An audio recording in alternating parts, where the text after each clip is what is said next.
여러분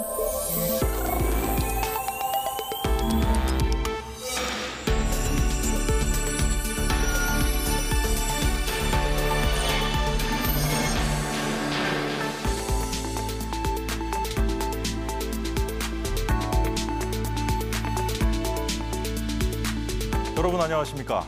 22대 국회 첫 국정감사가 오늘 막을 올렸습니다. 첫날부터 민생은 없고 오로지 김건희, 이재명만 나오는 정쟁의 무대가 될 것 같다는 우려가 터져나오고 있습니다. 오늘 정치권 소식 함께 볼 패널은 서정욱, 장현주 변호사입니다. 안녕하십니까? 안녕하세요. 반갑습니다. 자, 먼저 더불어민주당은 이번 국감 기간 김건희 여사 관련 의혹을 끝까지 파헤쳐서 정권을 끝장내는 국감을 만들겠다고 밝혔습니다. 윤석열 정권 2년 6개월 동안 온갖 괴이한 의혹들이 불거져 나왔습니다. 그 괴이한 의혹들을 뿌리를 쫓아가다 보면 어김없이 김건희 여사가 등장합니다.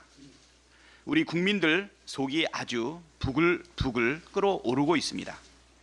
특검으로 진실을 밝히라는 국민의 명령을 거부하고 대통령 부부의 범죄 의혹 방탄에만 몰두하고 있으니 국민의 힘이 아니라 아예 국민의 짐으로 당명을 바꾸십시오. 한동훈 대표는 이제라도 윤석열, 김건희 대통령 부부의 괴이한 정치와 결별하고 국민께 약속한 대로 특검에 적극 협조하길 바랍니다. 네, 민주당은 다음 달 김건희 여사 특검법을 재추진하겠다고 밝힌 상태죠. 김건희 여사 특검법에 대해서는 두 분 말씀을 그동안 많이 들었기 때문에 좀 더 나아간 얘기를 좀 오늘 한번 여쭤보고 싶습니다.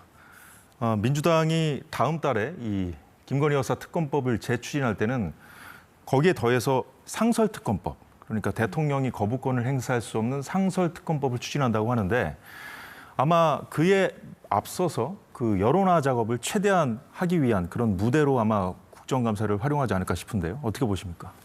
아마 근데 뭐 상설특검법은 법에 그 규정이 돼 있거든요. 예. 법무부 장관이 아마 주도할 겁니다. 따라서 이제 그걸로는 자기들이 그 마음에 드는 특검을 임명하기가 어려울 거예요. 현재 그 구성이나 법으로 보면. 그래서 이제까지 상설특검을 안 했잖아요. 뭐 저는 오히려 이제 새롭게 특검법을 발의할 것 같아요. 이번에 4표가 이탈했으니 다음에는 이제 혹시 8표가 이탈하지 않을까 이런 기대가면 이제 그 새롭게 발의하지.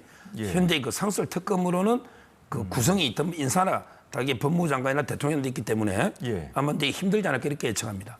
그렇다면 결국은 또 국정감사를 통해서 여론화 작업을 좀 해서 최대치로 좀 이탈표를 좀 더 나오게 하기 위한 그런 전략을 구사할 수밖에 없겠군요. 글쎄요, 저는 민주당이 이번 국감에서 김건희 여사 의혹을 정조준하는 것이 어떤 의도가 있다라는 측면보다는요, 국민들께서 궁금해하시는 내용을 당연히 풀어드려야 되는 야당의 책무다 이렇게 생각합니다. 사실 저는 이 국감에서 결국 김건희 여사 논란이 대대적으로 나올 수밖에 없는 것이 저는 정부 여당이 자초한 결과라고 생각합니다. 김건희 여사에 대해서 의혹들이 그동안 얼마나 많이 쏟아져 나왔습니까? 그때마다 뭐 명품백 사건도 그러하였고 뭐 주가 조작 사건뿐만 아니라 최근에 불거지고 있는 공천 개입 의혹에 이르기까지 사실상 만약에 검찰에서 수사를 제대로 했더라면 또는 대통령실에서 또는 여당에서 이 의혹에 관해서 제대로 된 해명을 했더라면 사실상 국민적인 의혹이 이렇게까지 커지지는 않았을 거라고 생각합니다. 그러나 아시다시피 명품백 수수 의혹도 뭐 일단은 지금 무혐의로 불기소가 되기는 했지만 이 과정에서 보여졌던 검찰의 행태가 김건희 여사에 대해서 황제 조사를 한 거 아니냐 이런 논란까지 있었거든요. 그리고 주가 조작과 관련되어서도 지금까지 뭐 기소도 하지 않고 불기소도 하지 않은 채로 검찰이 사건을 들고 있는 상황입니다. 그러나 지금 계속해서 보도를 통해 나오고 있는 정황들은 김건희 여사에게 좀 불리한 정황들도 많이 나오고 있는 상황이거든요. 이런 상황에서 왜 검찰의 그런 추상과 같은 그런 수사의 칼날들이 야당 대표를 향해서는 그렇게 치열하게 조여져 왔지만 김건희 여사 앞에만 가면 그 칼날이 묻어지느냐라는 국민들의 의구심도 분명히 있는 것이고요. 저는 검찰의 수사로 제대로 밝혀지지 않았다라고 한다면 그리고 특검법도 지금 현재 부결된 상태이기 때문에 국회가 할 수 있는 국감이라는 그 절차를 통해서 김건희 여사에 대한 논란들, 의혹들을 국민들께 바로 풀어드려야 되는 의무를 다하고 있다 생각합니다. 예. 좀 출석하지 않은 국감 증인들, 그 국감 증인 계속해서 지금 채택하고 있는 상황인데 동행 명령권을 발동하는 그 강제 조치도 적극 검토한다는 것이 야당의 방안입니다. 자, 그런데 자, 서정욱 변호사님. 자, 이 부분에 있어서 김건희 여사 그리고 또 이재명 대표를 그동안 수사해온 검사들에게 모두 하겠다는 얘기인가요? 지금 이제 그렇죠. 김건희 여사를 정인 부르고 하는데 근데 동행명령이 힘들 거예요. 대통령실은요. 송달이 잘 안 되는 부예요. 우리가 송달하려면 이게 당사자한테 주든지 그게 우편이 송달이 돼야 돼요. 우리 재판할 때도 그래. 송달 안 되면 이게 그 나중에 공시 송달로 가거든요. 대통령실 안에 못 들어가잖아요. 경호가 되잖아요. 김건희 여사가 뭐 이게 받아봐야 알지. 난 몰랐다 하는지도 송달이 안 되니까 그 다음부터 절차는 이게 진행이 안 되는 거죠. 예. 그래서 국회의원들이 떼거리로 몰려가가지고 막 이게 송달한다고 하도 그 쇼에 불과한 거지. 뭐 안에 있는 분이 어떻게 받아요. 따라서 저는 뭐 김건희 여사는 당연히 문제가 정인 안 놓을 겁니다. 그리고 놓을 이유도 없는 게요. 지금 보세요. 파우치백은 처벌 조항이 없죠. 근데 공천 개입 의혹도 의혹일 뿐인데 증거도 없지만 처벌 조항이 없어요. 이재명 대표도 공천 개입한 거 똑같아요. 이재명 대표도 공천 개입을 할 수 있죠. 비명 행사, 친명 행제. 근데 처벌 조항이 없어요. 위계나 위력 정도가 돼야만 공심위의 업무방해가 되는데 근데 위계나 위력 정도까지 안 가고 이재명 대표가 공천에 뒤에서 조정하면요. 처벌 조항이 없어요. 김건희 여사도 마찬가지예요. 공무원이 아닌 사람은 위계 위력 외에는 업무방해죄가 성립할 수가 없는 거죠. 따라서 특검 자체가 논리 모순입니다. 공천 개입은. 그래서 뭐 그건 안 될 거고요. 그다음에 검찰은 아마 3명만 제가 알기로 정인을 채택한 것 같아요. 강백신 검사는 좀 겁나는가 봐. 왜냐하면 이게 그 이재명 대표의 정자동 판교 힐튼 호텔 수사 책임자거든요. 그러니까 이제 강백신 검사는 정인으로 못 부르고 그 앞에 3명 김영철, 박상용, 그다음에 엄희준 이렇게 정인 채택했는데 당연히 검사들도 갈 이유가 없죠. 아마 안 갈 겁니다. 자, 그렇다면 이제 검사들이 출석하지 않으면 야당 입장에서는 할 수 있는 게 현실적으로 없어서 그런지 모르겠습니다만 이 제도를 좀 보완하겠다는 얘기도 나오더라고요. 그렇죠. 일단은 증인이 출석할 의무가 있고 그리고 정당한 이유 없이 출석하지 않았을 때는 동행명령을 의결할 수가 있습니다. 결국 동행명령장이 발부가 돼서 데려올 수 있다라고 이해하시면 되겠는데요. 이게 국감이나 국정조사의 경우에만 동행명령을 발부할 수 있기 때문에 이 부분을 좀 넓혀야 되는 것 아니냐라는 논의는 조금 있는 상황입니다. 그러니까 지난번에 있었던 검사 탄핵 청문회 같은 경우에는 동행명령이 이제 허용되지가 않기 때문에 증인이 불출석 사유서를 내고 출석하지 않았을 때 사실상 강제할 방법이 없었던 건데요. 이번 국정감사 때는 당연히 증인은 출석 의무가 있는 것이고 정당한 이유 없이 출석하지 않는다라고 한다면 그 증인이 누구이든지 간에 당연히 동행명령을 할 대상이 된다라는 것이 민주당의 입장입니다. 그래서 서 변호사님 말씀 주신 것처럼 그 대상이 김건희 여사가 되었던 아니면 뭐 이원석 전 검사총장이 되었던 누구든지 간에 성역은 없는 것이고 그리고 국정감사에서 필요한 증인이다라고 생각이 된다면 그리고 정당한 이유 없이 출석을 거부하고 있다라고 한다면 동행 명령이 얼마든지 의결될 수 있다고 생각합니다. 예, 국민의힘은 이재명 대표의 사법 리스크를 부각시키는 데 집중한다는 전략입니다.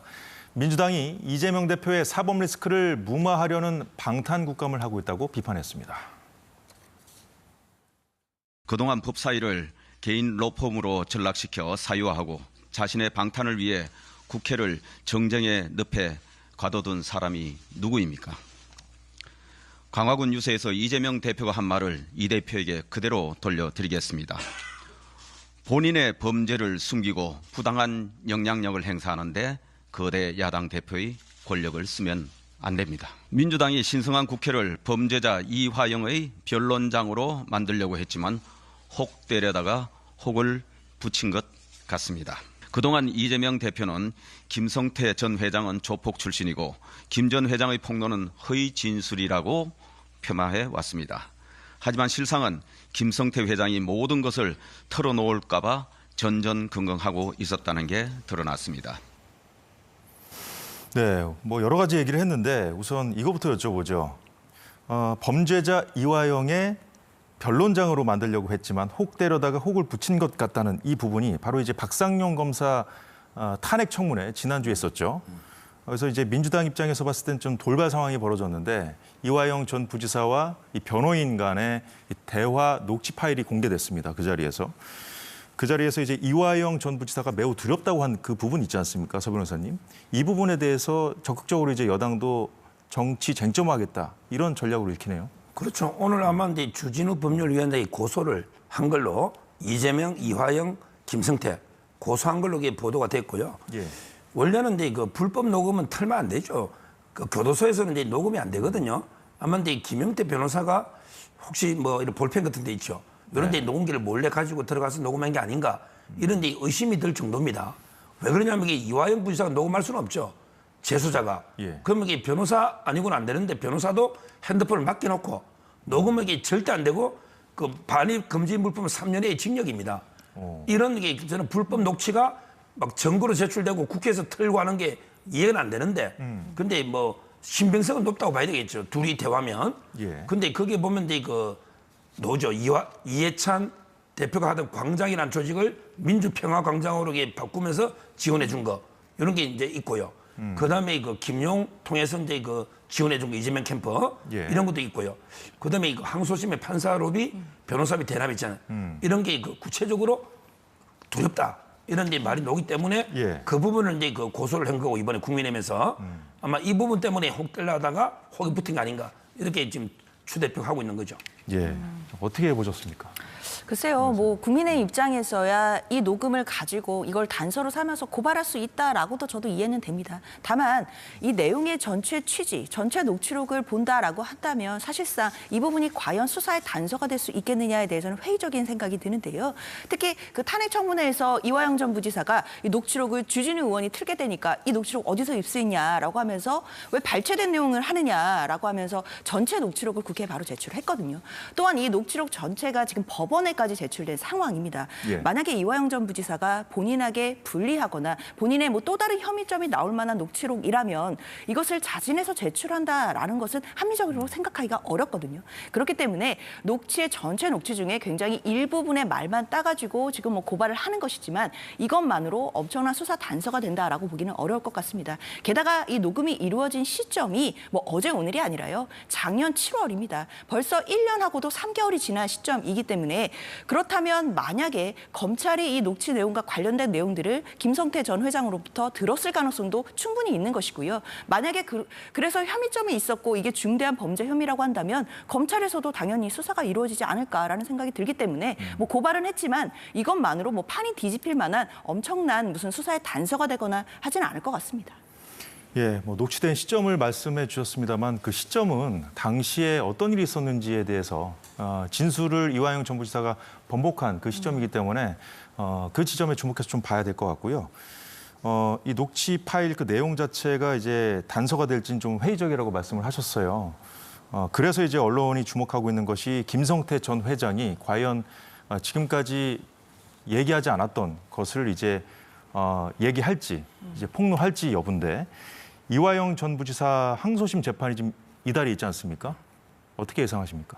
뭐 제가 이제 그 김성태 회장이 그 비서실장 했던 초대 그분한테 이제 좀 취재를 해서 통화를 해보니 아마 이 김성태 회장이 상당히 그 지금 배신감에 상당히 분노하고 있고요.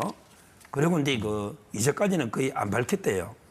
왜냐하면 이제 그 본인은 끝까지 이화영 부지사하고 형동생 했지 않습니까? 예. 의리를 지키면서 이제 그 뭐 약간 뉘앙스만 비춘 거지 이런 거 구체적으로 이제 예를 들어 판사로 변함에게 명목으로 얼마를 가져갔을 거 아니에요.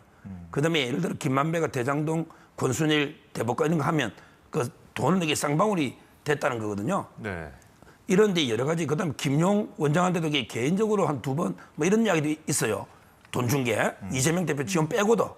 그다음에 그 이해찬 광장 조직은 월 3천만 원씩 2년간 한 7억 2천 되죠. 이런 게 이제까지는 그냥 이화영 부지사인데 형님 이런 걸 이게 부를 수도 있는 것처럼 이게 진짜 부른 건 아니에요.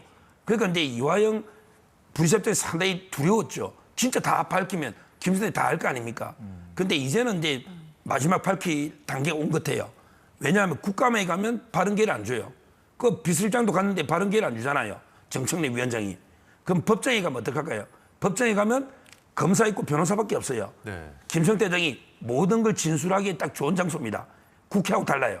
그래서 이제 이번에는 구체적으로 돈이 어떻게 지원한 이런 게 폭탄 발언이 나오지 않을까 이렇게 저는 취재를 하고 있습니다. 자, 장 변호사님은 어떻게 보십니까? 오늘 주진우 의원이 이제 주진우 의원 명의로 네. 고발장을 경찰에 제출하겠다고 밝혔었는데 오전에 이재명 대표하고 고발을 했다고 합니다. 네. 예, 이재명 대표하고 이화영 전 부지사 그리고 김성태 전 회장까지 고발했거든요. 그러니까 그동안 이렇게 본인이 폭로하지 못한 이유가 본인이 처벌을 받아야 되기 때문에 그런 측면 없을까요? 만약에 이 폭로 내용들이 사실이라고 전제한다고 한다면 김성태 전 회장도 불법한 정치 자금을 준 형의가 되기 때문에 공여자가 되기 때문에 처벌받을 수가 있습니다. 따라서 이제 국민의힘에서 고발을 했을 때는 김성태 전 회장도 지금 포함된 것으로 봐야 될 것 같긴 한데요. 이화영 전 부지사의 녹취록에 담긴 뭐 혐의라고 한다면 세 가지가 될 수 있겠는데 변호사비 대납 의혹은 어차피 불기소가 된 상황이고 그리고 재판 거래 의혹은 이미 권순희 전 대법관과 김만배 씨 간에 어떤 거래가 있었는지에 대해서는 수사 중에 있습니다. 그리고 세 번째로 지금 나오는 이야기들이 정치자금법 위반인데요. 예. 그러니까 김성태 전 회장 측에서 이른바 민주평화광장이라는 정치 조직에 불법한 정치 자금을 댄 것 아니냐라는 의혹이 되겠습니다. 사실 이 부분은 아직까지 이 녹취록에 나온 내용만으로 구체화됐다라고 보기는 어려울 것 같고요. 일단 고발이 됐으니까 수사가 될지 여부는 지켜봐야겠지만 예. 만약에 서 변호사님 말씀처럼 김성태 전 회장이 만약에 재판에 나와서 이 부분을 증언을 하게 된다라고 한다면 새로운 국면으로 갈 가능성은 있습니다. 다만 그 진술의 신빙성이라든지 그 진술이 어느 정도 구체화하게 될 것인지 또 그 진술을 뒷받침할 만한 객관적인 증거들이 있는지 이런 부분들은 또 변론이 될 것으로 보입니다. 예, 그리고 이제 추경호 원내대표가 한 발언 중에 혹을 떼려고 했다는 부분, 이게 바로 이제 대북 송금 사건 아니겠습니까?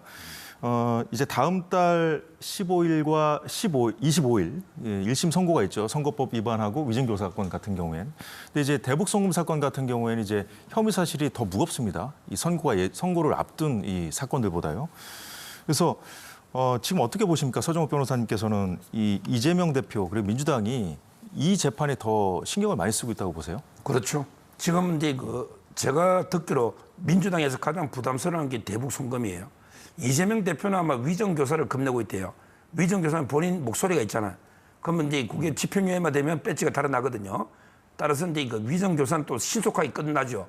이번에 그 11월 25일 날 선고되면 항소심하고 대법원은 한 3, 4개월씩이면 끝날 거예요.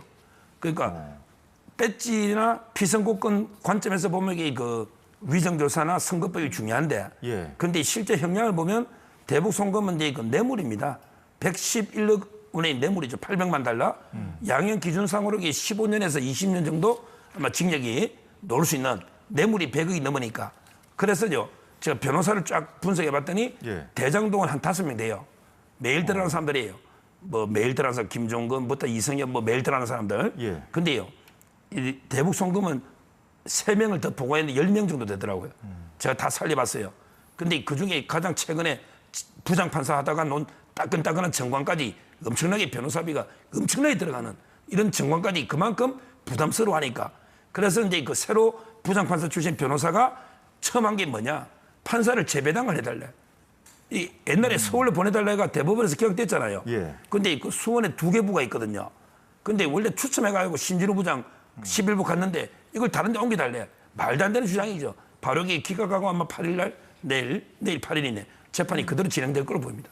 내일 8일 날 이재명 대표에 대한 그 재판, 네. 2차 공판 준비 기일이지 않습니까? 여기에서 결론 날 수 있나요, 그게? 아니요, 아마 내일 날 수도 있겠지만 저는 나지 않고 좀 더 재판부가 고심할 가능성도 있다고 생각합니다. 그런데 재배당을 요청한 것은 사실상 신진우 지금 부장판사가 이끄는 11부가 이화영 전 부지사에 대해서 대북 송금과 관련된 사건에서 유죄를 선고를 했고 그리고 상당히 중형 9년 6개월을 선고한 바가 있기 때문입니다. 그렇기 때문에 이미 대북 송금 사건과 관련해서 어느 정도 심증을 갖고 있거나 또는 예단을 갖고 있을 수 있는 재판부가 1심을 계속해서 한다라는 것 자체는 3심 재판이라는 것이 우리가 3심 제도가 보장되어 있는 우리 헌법과도 좀 거리가 맞지 않지 않나라는 취지에서 하는 것으로 보입니다. 따라서 이 부분은 사실 이재명 대표가 피고인의 신분으로서 할 수 있는 피고인의 방어권 행사의 취지로 봐야 되는 것이지 이 재배당을 요청했다라고 해서 이것이 부당하다라고 보기는 어려울 것 같고요. 이 재배당 요청에 대해서 당연히 재판부가 판단을 해서 재배당할 만한 사유가 된다라고 하면 해주는 것이고 아니면 또 아닌 것인 거니까요. 이거 자체는 그냥 피고인의 방어권 행사로서 넓게 봐주면 될 것 같습니다. 그런데 3심제 이야기를 했는데 네. 이번에 이건태 의원 있죠. 이분이 그 공범자를 재판한 사람은 다른데 공범자는 재판 못하게 배제되는 걸로 이 법안을 발의했거든요. 근데 이거는 3심제하고 관계없어요. 무슨 말이냐면 이화영을 재판했던 신진우 부장이 고등법원으로 인사이동이 났어요. 근데 고등법원에서도 또 이화영을 또 재판해. 이거는 3심제에 반하잖아요. 그렇죠. 예. 한 사람이 1심, 2심 다 하니까. 그래서 우리가 전심에 관여한 사람은 제척이 됩니다. 이건 3심제 반하죠. 그런데 이거는 다르죠. 1심에서 공범자를 재판했다 해서 다른 공범자 재판하는 게 뭐가 3심제에 반합니까? 예를 들어 우리 다단계 사기범이 뭐 한 20명이 있다. 그중에 한 10명을 어떤 판사가 재판했어요. 그런데 도망갔다가 잡혀온 또 공범도 있잖아요. 그러면 그 판사는 무조건 배제해야 됩니까? 그 판사가 내용은 제일 잘할 텐데. 그렇잖아요. 예. 시골에 판사들 3-4명 있는데도 많아요. 그러면 공범자만 재판하면 다른 공범자가 늦게 잡히면 그러면 어디가 재판해야 됩니까? 저는 말도 안 되는 한 사람을 위해서 이런 어거지 말도 안 되는 법을 법조인이 발의한다는 게 정말 이게 저는 답답해요. 그럼 다른 사건은 이재명 대표 하나 살리려고 법을 이걸 만들어내면 그럼 공범자 재판한 사람 1심에서 그 다른 공범자 재판 못하면 심리의 효율성에도 반할 뿐더러 이게 불가능합니다. 따라서 저는 이화영 부지사 불리하게 판단했다 해서 이재명 대표 나는 그 판사한테 못 받겠다. 이거는 말도 안 되는 주장입니다. 추가 발언하시겠습니다. 제가 조금만 말씀드리면 물론 뭐 말씀 주시는 내용도 타당하다고 볼 수 있는데요. 제가 지적하고 싶은 부분은 1심 재판부가 그 기록을 잘 보고 그 내용을 잘 알고 있기 때문에 더더욱 사실상 신급제에 반할 수 있다라는 부분입니다. 그러니까 실질적으로는 신급제에 위반되지 않는다고 하더라도 이재명 대표로서는 1심 재판을 이 사건 기록을 보지 않고 이 사건 기록을 처음으로 보는 아무런 예단이 없는 재판부에게 또 판단을 받아보아야 되는 그런 피고인의 방어권을 행사할 수 있는 부분도 있는 것이거든요. 그런데 만약에 지금 이미 1심 재판부가 이것에 대해서 사건 기록을 이미 검토를 했고 예단이 있는 상황이다라고 한다면 1심 재판 자체를 예단이 없는 재판부에서 받지 못하는 것 아니냐라는 우려가 저는 피고인에게는 분명히 있을 수 있겠다라는 생각이 들고 그러면 방어권을 실질적으로 보장해줘야 된다라는 차원에서 본다면 이런 논의도 얼마든지 허용될 수 있다고 생각합니다. 그런데 하나만 더. 오늘 돈봉투 있죠. 최후 통첩을 했거든요. 돈봉투 300만 원씩 송영길 대표 받았는데 의원 6명이 6차까지 하나 6차까지. 그래서 이제 최후 통첩 체포영장 했는데요. 근데 돈봉투 사건에 예를 들어 송영길 재판부나 또는 이제 허종식 의원이 이미 징역 3개월에 집행유예 1년 받았잖아요. 허종식 의원이. 그러면 이게 6명은 허종식 재판부에는 왜 돈 받은 사람 하나 유죄했으니까 당신은 선입견이 있으니까 나 그거 못 받겠다. 이게 말이 됩니까? 오히려 그 내용을 제일 잘 알고 있죠. 저는 이대로 논리가면 안 되는 거죠. 예, 내일 법원에서 어떤 결정을 내릴지 이재명 대표 측이 요구한 재판부 재배당 요구에 대해서 어떤 결정을 내릴지 지켜보기로 하고요. 자, 다음 주제로 넘어가 보도록 하겠습니다. 추경호 원내대표 발언 앞서 들으셨는데 그중에서 이제 지적한 내용이죠. 이재명 대표 강화군 유세산 발언. 지난 5일 토요일에 강화군수 보궐선거 지원 유세에서 이재명 대표가 한 말입니다. 뭐라고 했는지 잠시 들어보겠습니다. 선거를 기다릴 정도가 못 될 만큼 심각하다. 그러면 도중이라도 끌어내리는 것. 이게 바로 민주주의고 이게 바로 대의정치 아니겠습니까, 여러분? 여러분을 위해서 일하라고 월급 주고 권력을 맡겼는데 그 권력과 예산으로 여러분을 위해 일하는 게 아니라 자기들의 개인적 뱃속을 채우고 자기들의 범죄를 숨기고 자기들의 부당한 이익을 챙기는데 그 권력을 쓰면 여러분이 안 된다라고 말해야 합니다. 말해도 안 되면 징치해야 합니다. 징치해도 안 되면 끌어내려야 하는 것 아닙니까, 여러분?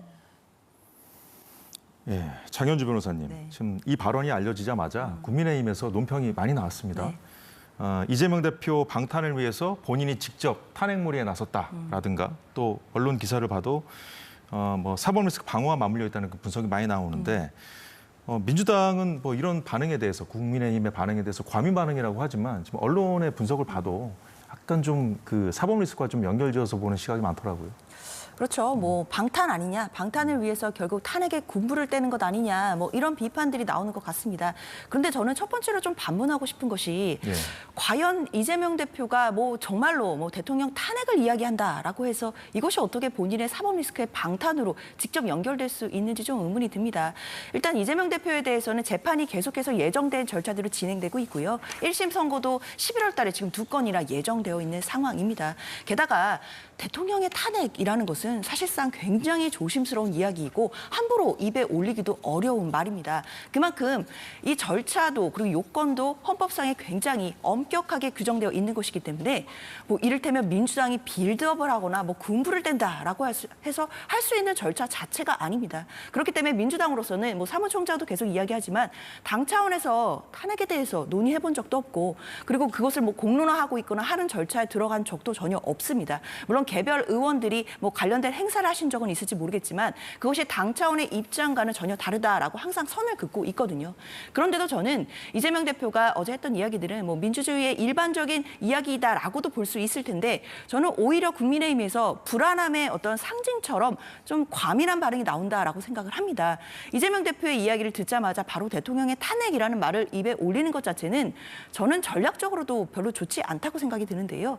원래 코끼리를 생각하지 마라고 하면 코끼리가 생각이 나듯이 대통령의 탄핵이라는 말을 정부 여당이 입에 올려서는 저는 되지 않다고 생각이 들거든요. 그럼에도 전략적으로 이런 이야기를 한다는 것 자체가 저는 실책이라고 생각이 들고 그럼에도 공식석상에서 자꾸만 대통령의 탄핵을 겨냥하는 거 아니냐라는 비판이 나오는 것은 결국 선거를 앞두고 보수 세력들을 결집하기 위한 의도가 있는 것 아닌가 생각됩니다. 오히려 보수 결집을 위한 그런 반박이다 이렇게 말씀을 해주셨네요. 저 두 가지만 말씀드리면 이재명 대표가 이제 그 탄핵이란 말을 안 써도 도중에 대통령 끌어내리는 거는 탄핵 외에는 방법이 없어요.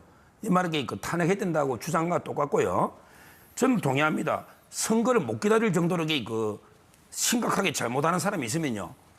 선거 안 기다리고 끌어내려야죠. 그런데 제가 찾아보니 국회의원은 유일하게 없어요. 국회의원이 4년 내 못 기다리겠다. 야, 저는 국회의원 정말 정청래, 최민희 내 못 보겠다. 4년을 못 기다리겠다. 끌어내리고 싶어요. 어떻게 끌어내려요? 유일하게 대통령, 자치단체장, 지방의원 다 돼요. 국회의원만 없어요. 국회의원이 하나님이야. 이게 국회의원이 4년 동안 이게 도저히 못 참을 정도로 국회가 개판이다. 그럼 이게 어떻게 끌어내려야 됩니까? 이걸 전 답해봐라. 그러면 이게 국민 소환을 국회도 두든지 이 문제를 하나 지적하고요. 그다음에 그 이재명 대표가 자꾸 이게 방탄 때문에 지금 탄핵 이야기 하거든요. 저는 이래봐요. 재판이 끝내기 전에도 피고인 구속할 수 있어요. 재판하다가 갑자기 한 2번 정도 무단 안 놓으면 영장 발부할 수 있습니다. 또는 이게 재판하는데 갑자기 공범자하고 말을 좀 맞춰 증거인멸을 염려했죠. 그러면 이게 바로 구속할 수 있습니다. 그다음에 수사하는데 안 나와 7월 4일부터 법카 오라는데 안 나와 바로 이게 체포영장 칠 수 있습니다. 저는 이재명 대표 재판 끝까지 기다릴 수가 없다. 왜 꼭 선고할 때 징역 몇 년을 구속해야 되냐. 미리 도중에 구속해라. 왜 재판 무단 불출석하거나 아니면 이화영 부지사에게 말을 맞추는 기미가 있을 때는 재판 도중에 끌어내려 구속해야 된다. 그다음에 수원 법카도 빨리 이게 영장 치야 된다. 이렇게 봅니다. 예, 그 이재명 대표 발언에 대해서 한동훈 대표도 입장을 밝혔는데 오늘 또 관련 발언을 했는데요. 잠시 화면 보겠습니다. 대통령을 끌어내리겠다는 구호를 앞장세워서 선거의 판을 정쟁의 장으로 물들이고 있다고 했습니다. 조금 좀 그 시각을 바꿔서요. 선거니까 어쨌든 프레임 싸움 아니겠습니까? 자, 그렇다면은 이 정권 심판론. 그러니까 야당 입장에서는 이제 정권 심판론을 얘기할 수 있죠. 근데 그럼에도 불구하고 왜 이제 한동훈 대표가 이런 발언을 했는가? 지역의 일꾼, 구청장이나 군수를 뽑는 선거에서까지 이런 프레임을 앞세우는 것이 맞지 않다는 그런 반박을 지금 한동훈 대표는 하고 있는 것인데 지금 민주당이 가장 좀 이 네 군데 중에서 가장 좀 관심을 두는 곳이 여당 강세 지역, 그러니까 부산 금성구청장, 금정구청장 그리고 인천 강화군수라 선거라고 하는데요. 아마 이 시각에서 좀 보면 뭔가 이 정권 심판론에 불을 지피게 되는 의도도 좀 있지 않나 싶거든요. 글쎄요, 뭐 한동훈 대표의 이야기도 일견 맞는 이야기입니다. 뭐 지역의 선거니까 지역의 일꾼을 뽑는다. 이것도 한편으로 맞는 얘기인데요. 예. 이번 선거의 의미는 지역에서의 있는 선거 의미에다가 추가로 정권 심판론까지 다시 한번 작동하는 그런 선거가 될 것임은 분명해졌습니다. 사실 한동훈 대표가 이 부분을 좀 비판하고 있지만 야당의 정권 심판론이 2차 정권 심판론이라고 해서 다시 한번 작동할 수 있는 계기를 마련해 준 건 저는 정부와 여당이라고 생각합니다. 대통령실과 그리고 국민의힘이 4월 총선 참패 이후에도 변화하는 모습을 보여주지 않았다고 저는 생각이 들거든요. 국민의 민심에 반영을 해서 국정 기조도 바꾸고 또 책임 있는 여당으로서의 모습을 보여줬어야 됐는데 그런 부분들이 부족했기 때문에 다시 한번 2차로 정권을 심판해야 된다라는 야당의 논리 구조가 지역에서 작동할 수 있는 것 아니겠습니까? 그렇다라고 한다면 결국 지역 주민들을 대표하는 지역을 일꾼을 뽑는 선거임은 당연한 것이고 거기에 추가로 현 정권이 제대로 못하고 있는 부분에 대해서 다시 한번 심판해야 된다. 이런 여론은 더 확단될 수 있다라고 생각합니다. 자, 한동훈 대표가 이번에는 야당 심판론으로 맞서고 있지는 않나요? 그렇죠. 예. 그런데 뭐 저는 대통령하고 이번에 보궐선거 관계없어요. 뭐 공천은 다 당에서 하고요. 선거 지원도 한동훈 대표가 하죠. 아마 이제 그 한동훈 대표하고 이재명 대표가 이제 부산에서는 정치 운명을 건 대해전을 벌이는 거죠. 한동훈 대표와 이재명 대표입니다. 윤석열 대통령이 아니라는 걸 분명히 말씀드리고 오히려 저는 이재명 대표는 이제 그보다요. 솔직히 부산 강화는 뭐 저도 본 적일 겁니다. 원래 이제 국민의힘의 강세 지역이니까 오히려 이재명 대표는 예. 호남 선거 더 중요할 겁니다. 아마 이제 그 중에 특히 영광. 네. 만약에 영광에서 조국 혁신당 후보한테 패배해버리면 호남의 적자는 누군가? 호남의 맹주가 누군가? 이렇게 되면요. 다음에 그 지방선거까지 호남에 출마하겠다는 분들이 조국당으로 대거에게 갈 수가 있거든요. 그러면 이게 치명타를 입게 됩니다. 안 그래도 이게 그 이재명 대표가 호남이 좀 취약해요. 상대적으로 이게 이번에 전당대회 할 때도 투표율이 다른 지역보다 이게 좀 호남이 유난히 낮았습니다. 득표율도 마찬가지지만 따라서 이제 저는 오히려 본인은 영광 선거에 아마 이게 그 더 운명이 좌우된다. 저는 그렇게 보고 있습니다. 그래서 이재명 대표의 마음이 좀 급해진 걸까요? 지금 상당히 그 급하기는 급하죠. 그러니까 부산은 저도 본 적이고 단일화는 됐잖아요. 김경지 후보로. 예. 근데 오히려 진짜 영광이 문제고 곡성도 조금 이게 판세가요. 상당히 요동치고 있다고 합니다. 호남이 만약에 두 군데 다 져버리면 이건 치명타고 영광만 져도요. 저는 상당히 그 타격을 받을 걸 봐요. 예, 이재명 대표의 이 끌어내려야 한다는 발언에 대한 그 민주당의 대응 논리를 보면요. 좀 눈에 띄는 지점이 하나 있습니다. 강유정 원내대변인 발언 한번 올려주시죠. 자, 아까 변호사님께서 말씀하신 내용과 비슷한데요. 민주주의 대의를 말한 것이다. 이재명 대표는 대통령 탄핵을 언급한 것이 아니라면서 그러니까 국민의힘이 오히려 기다렸다는 듯이 탄핵을 입에 올렸다는 것인데 자, 아까 전에 우리가 박천대 원내대표 발언도 봤습니다만 지금 그 국민 눈높이를 강조했던 한동훈 대표와 그리고 대통령을 향한 메시지 분리 전략이 지금 보이거든요. 어떻게 보십니까?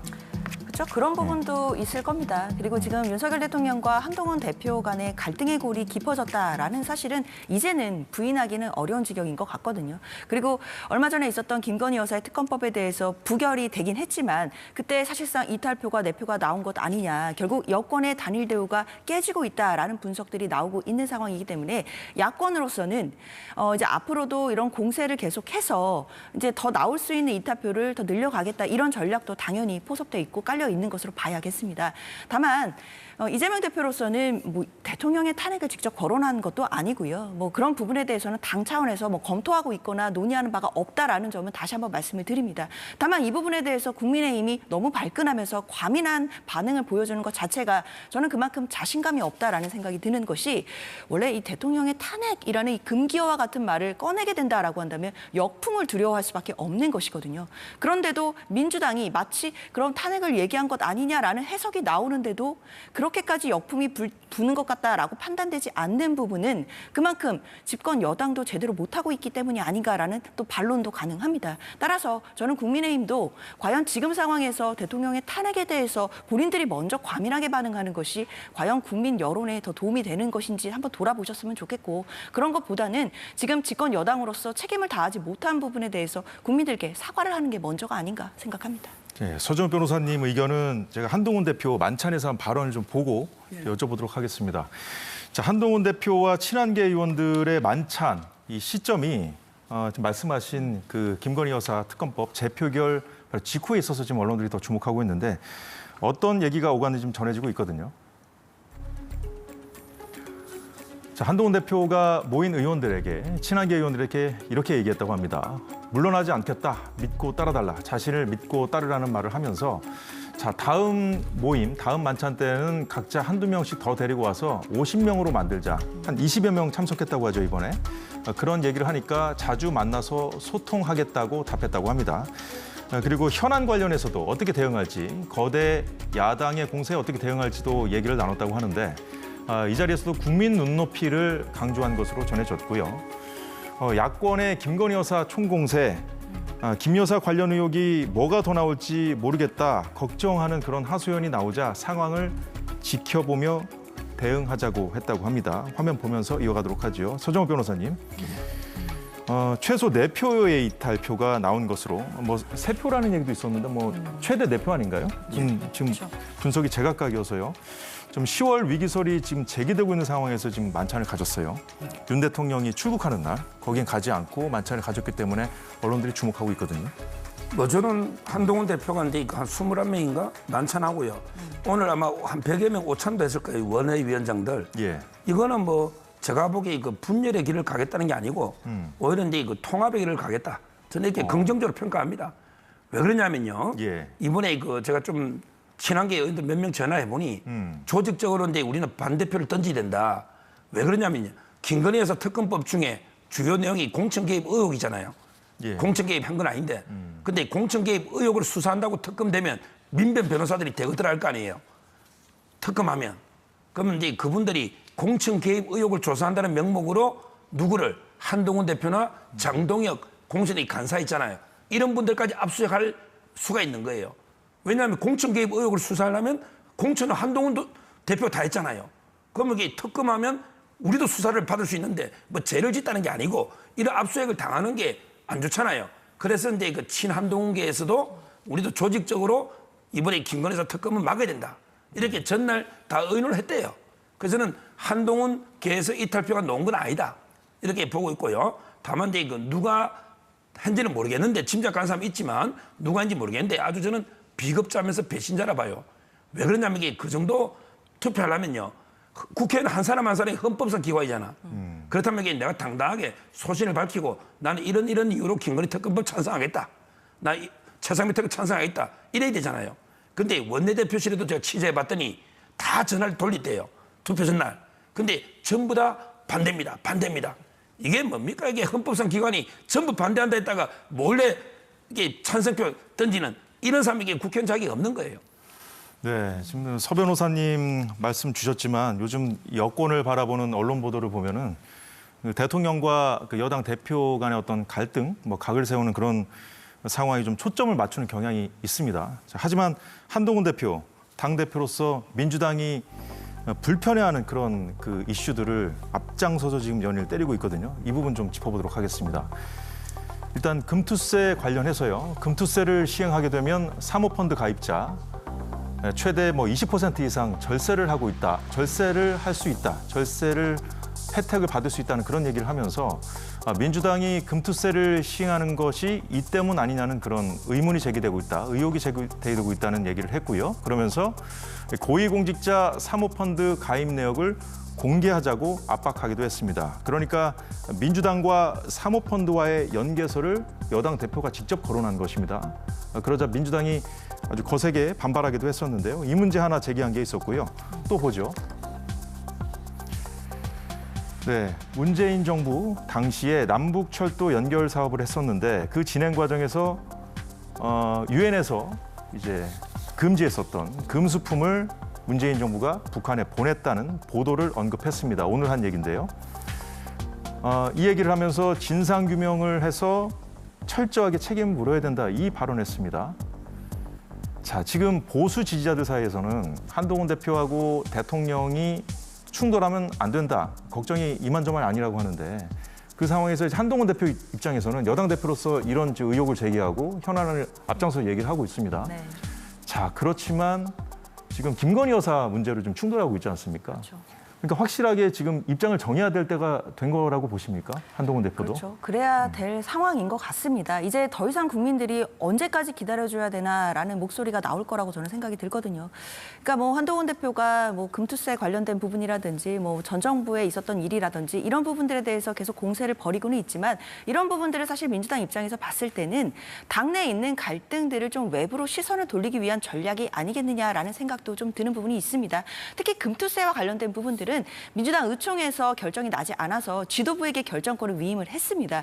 그리고 곧 결론이 날 것으로 알고 있거든요. 한동훈 대표로서도 조금 기다려주시면 민주당에서도 입장이 나올 것이고 그리고 그 입장대로 잘 정리가 될 것이라고 저는 생각이 듭니다. 그럼에도 계속해서 당대표가 이런 이슈를 띄우는 것은 결국 본인을 둘러싼 그리고 대통령과의 갈등설이라든지 그리고 당 내부에서 벌어지고 있는 여러 가지 좀 불협화음들을 좀 외부로 시선을 돌려서 자신이 좀 리더십을 장악해보겠다 뭐 이런 전략도 깔린 거라고 보이는데요.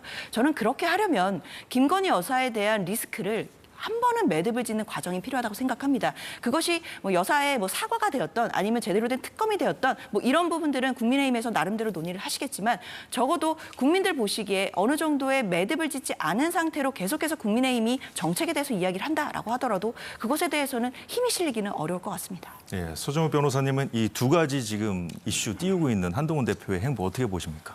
먼저 이제 그 문재인 정권은 그 펀드 공화국입니다. 라인 펀드, 옵티머스 펀드, 디스커버리 펀드, 전부 이게 당군 일의 최대 사기 펀드들이에요. 그럼 이게 펀드는 절세해준다? 이게 말이 됩니까? 저는 한동훈 대표가 상당히 적절하게 지적하고 있고요. 그다음에 이거 물건 이거 심각합니다. 왜 유엔 안보리에서 금수품으로 지정한 이유가 뭐겠어요? 군사용으로 사용되니까 금수품 했죠. 근데 군사용에 사용되는 물건을요, 적국에 주면요, 우리 형법에 의해서 사형 또는 무기징역밖에 없습니다. 한번 찾아보세요. 여적죄는 사형밖에 없고 군사용에 사용되는 물건을 적국에 주면 이거는 사형 무기징역밖에 없어요.